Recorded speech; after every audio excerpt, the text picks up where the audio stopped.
Esto es Charlas de Domingo con Luz María Sierra.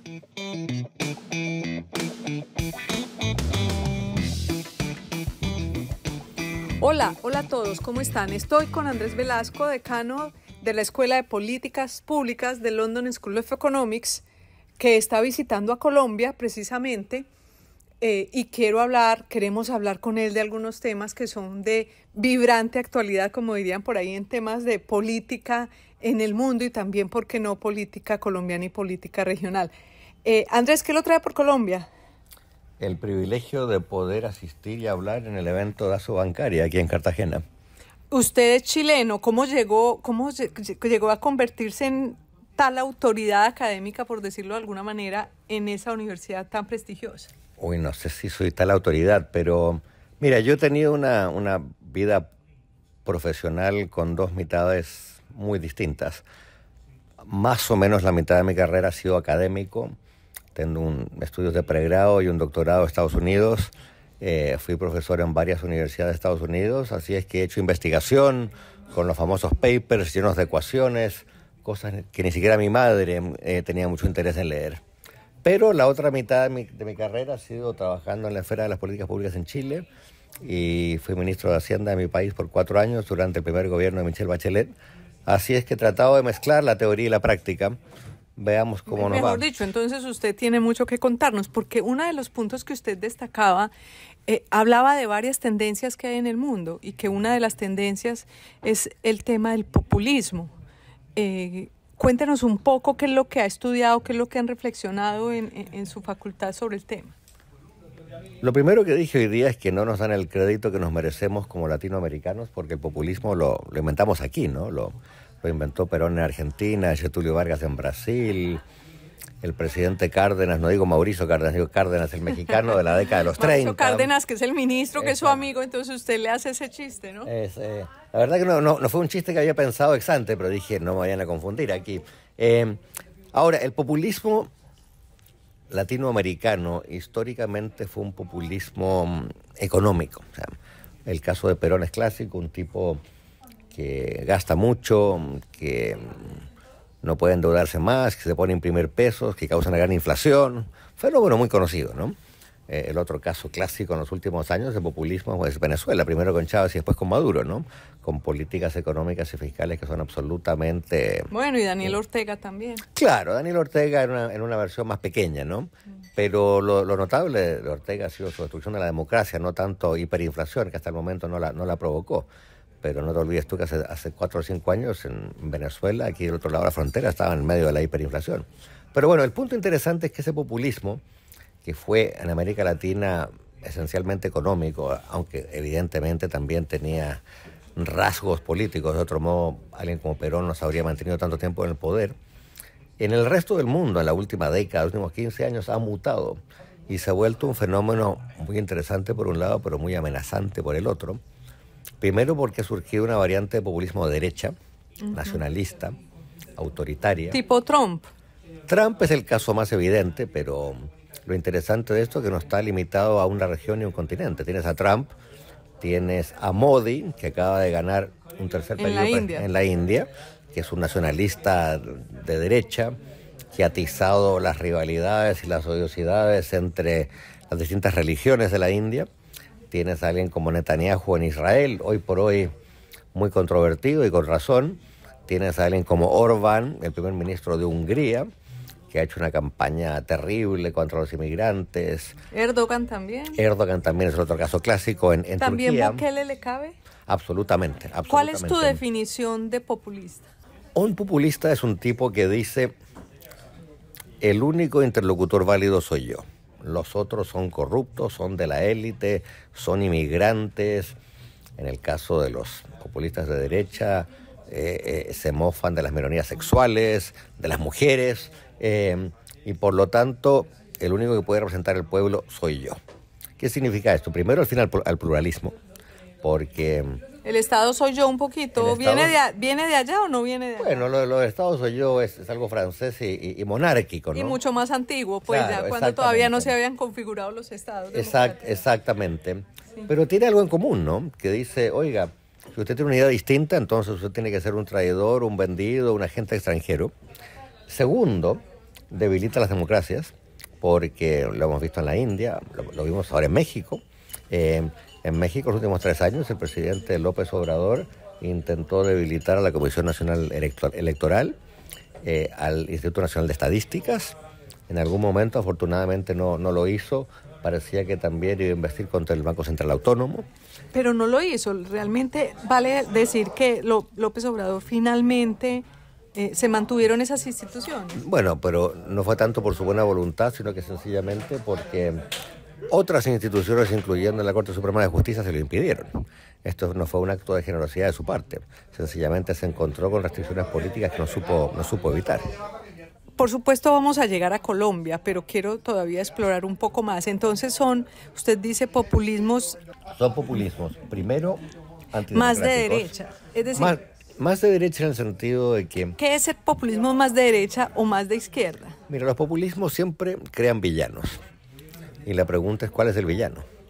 Un populismo más de izquierda, pensemos en Maduro, crea el villano de las élites, los ricos, los poderosos de siempre. ¿Cuál es el villano que crea Trump? Trump crea el villano de los mexicanos inmigrantes, de quienes dijo una vez que eran todos violadores. Crea el villano de las élites liberales, a quienes no acusa de ser ricas, porque él es muy rico, ¿no?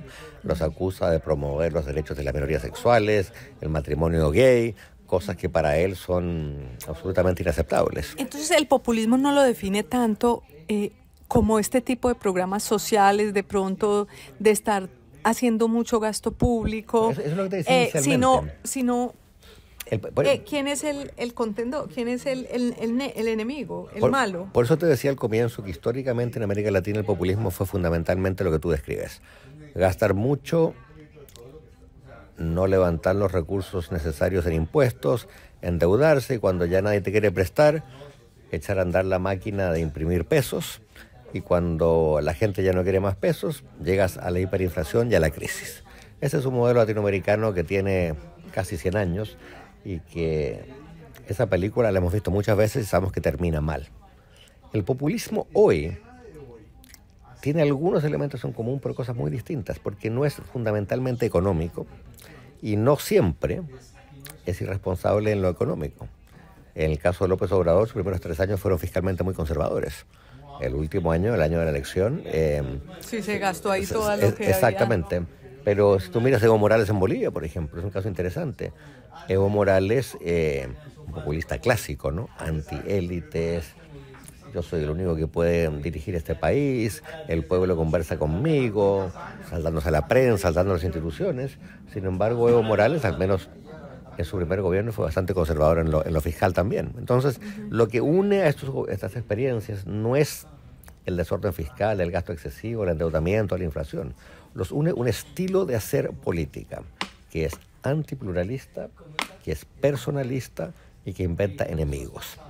Y algunos de derecha crean un enemigo, otros de izquierda crean otro enemigo. Porque López Obrador, por ejemplo, pues digamos tampoco se mantuvo en el poder, mantuvo las instituciones dentro como de un populismo clásico.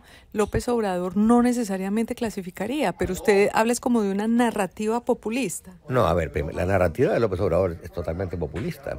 Y te insisto, él trató de descabezar y debilitar, entre otras cosas, la institución que certifica las elecciones en México. Y si eso no lo pudo hacer, no fue por la generosidad de su corazón. No lo pudo hacer porque salieron millones de personas a la calle y porque en el Congreso no tuvo todos los votos y porque la Corte Suprema de Justicia se opuso. Entonces, que haya podido lograr todo lo que quería o no es otra cosa, pero que lo intentó, no cabe ninguna duda.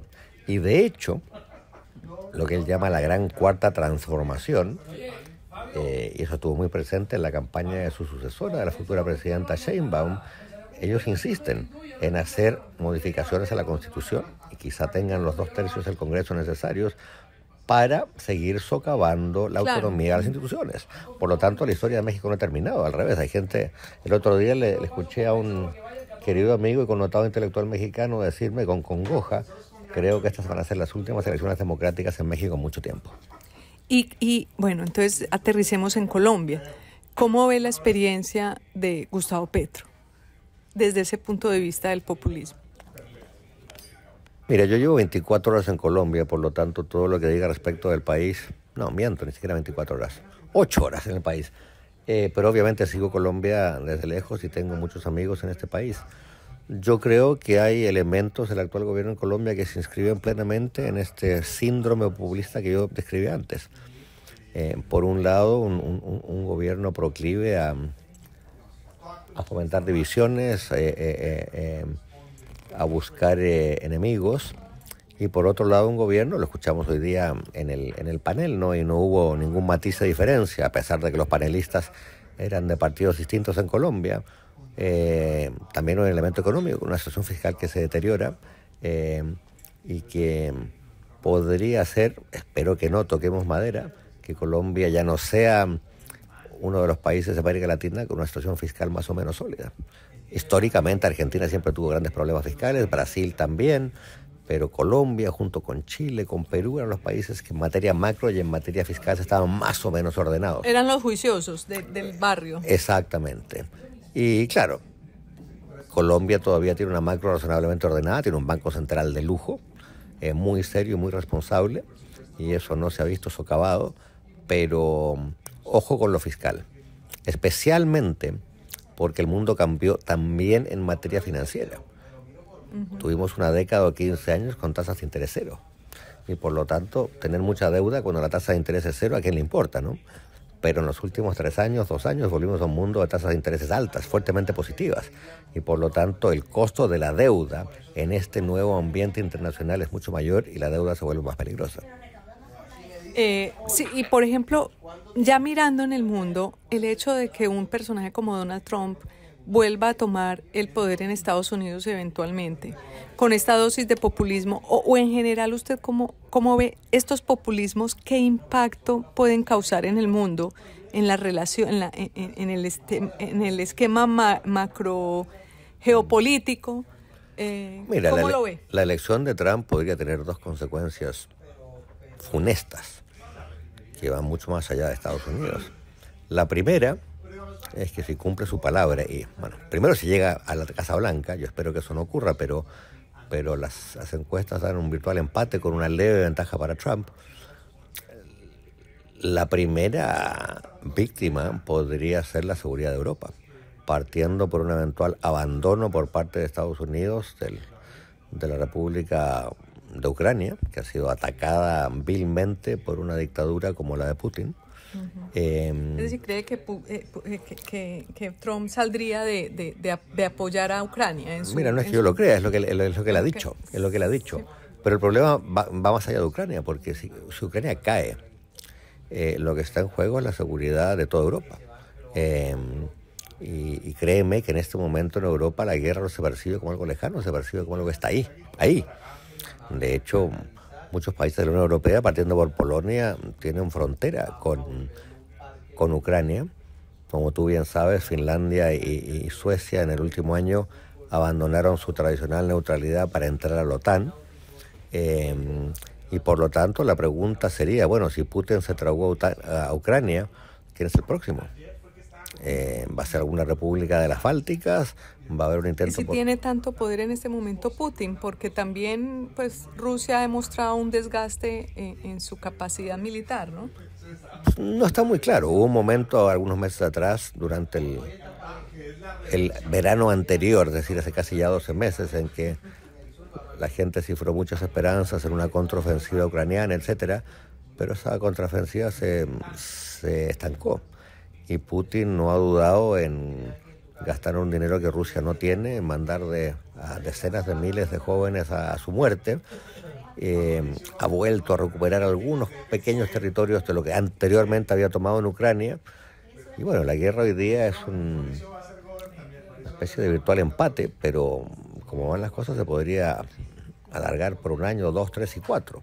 Ahora, si Estados Unidos deja de suministrarle el apoyo financiero y el apoyo bélico que Ucrania hoy recibe, eso abre una puerta totalmente, o sea, nos lleva por un camino muy distinto y muy peligroso. Muy peligroso. Sí. Y volviendo al continente, América Latina, hay dos tipos de populismo. Perdón. Yo te dije había dos potenciales consecuencias funestas de Trump. Esa es una. La otra es el ambiente en el mar de China y en el mar del sur de China y en torno a Taiwán. Porque hay un compromiso de hace muchos años de que Estados Unidos iría en auxilio de Taiwán en caso de una amenaza o de una invasión por parte de la República Popular China. Nadie sabe exactamente qué significa eso en la práctica, pero en una situación de tanta tensión, cuando hay tanto en juego, uno quiere tener un adulto sensato a cargo de la política exterior de Estados Unidos, ¿no? Y no un señor que es conocido por ser temperamental, ignorante, impulsivo y populista en el peor sentido de la palabra. Y que anunció en la revista Time, en una entrevista, que seguirá por ese camino aún reforzado, recargado para su nuevo periodo en caso de llegar. Pero quería volver entonces a América Latina para continuar con el tema del populismo, pues por supuesto viendo ese panorama tan terrible que se ve en Europa por culpa del populismo. Personajes como aquí pues ya mencionó usted Maduro, que Daniel Ortega es una cosa diferente, Evo Morales. Es más diferente porque el país es más pequeño, Milei y Bukele, ¿qué tipo de populistas y qué impacto pueden tener en sus gobiernos y en la región? Sí. Si yo me ciño a la definición del populismo que te daba recién, es evidente que tanto Milei como Bukele son populistas, ¿no? Quedémonos con el caso de Milei, que creo que es más interesante. Milei es un economista, un tipo del establishment, asesor de empresarios, y sin embargo, ¿cómo llegó al poder? Llega al poder haciendo campaña contra la casta. Esa es la palabra que usa. ¿Esa palabra de dónde viene? Viene de Podemos en España. Milei toma como palabra central de su léxico político un término que se popularizó en la extrema izquierda de España. Muy interesante. Y en la casta mete a los peronistas, que merecen ser criticados, pero a todos los otros políticos de Argentina también, y a los medios de comunicación, y al empresariado, y al que se le ponga enfrente, ¿no? Entonces, estilísticamente, lo de Milei es populismo puro. Ahora, ha hecho una cosa muy importante, veremos si es duradera, que es tratar de arreglar el desorden fiscal tremendo que dejaron los peronistas con su populismo y con su total ineptitud. ¿Y Bukele, cómo lo ve en este panorama? Bueno, si de nuevo vuelvo a mi definición y recuerdo que los populistas suelen tener rasgos autoritarios, debilitar los contrapesos a la democracia y eternizarse en el poder, de nuevo, Bukele es un populista clásico. Y en el caso de su país, Chile, porque en algún momento el camino que estaba recorriendo Colombia parecía similar al de Chile. Sí. En Chile se dio el estallido social, se repitió aquí, que pues pareció ser una especie de mecanismo creado para ese fin. Pero Boric como que hubiera entrado en sensatez, como que ¿usted cómo ve Boric desde el punto de vista del populismo? Yo no voté por el presidente Boric, pero no dudo que es un demócrata. No tiene los rasgos autoritarios ni de los Bukeles, ni de los Mileis, ni de los López Obrador. Creo que eso también es fruto de una cultura política chilena que es fuertemente democrática y que le pone límites a lo que los presidentes pueden y quieren hacer. ¿Las instituciones fueron más fuertes que Boris o Boris tenía un espíritu democrático siempre? Mira, es imposible juzgar intenciones hasta que se manifiestan, pero lo que yo he visto de Boric es un comportamiento pulcra y puntillosamente democrático. Ahora, hay que recordar también que su gobierno a poco andar recibió una derrota política a proporciones, que fue la pérdida de su texto constitucional en un plebiscito en que casi 2 de cada 3 votantes votamos, porque yo voté en contra, de esa constitución. El presidente se la jugó a fondo por ese texto, que era un muy mal texto, era un texto que le habría hecho un daño tremendo a Chile. La gente lo entendió así y votó en contra. Entonces, el gobierno del presidente Boric no llevaba mucho tiempo en el poder cuando se encontró que que estaba jugando un deporte y le habían cambiado la cancha, la pelota y las reglas, estaba jugando otro deporte, ¿no? Porque su principal proyecto era cambiar la Constitución, había fracasado. Ahí fue cuando de pronto, ante la derrota, pues entró en razón, por decirlo de alguna manera.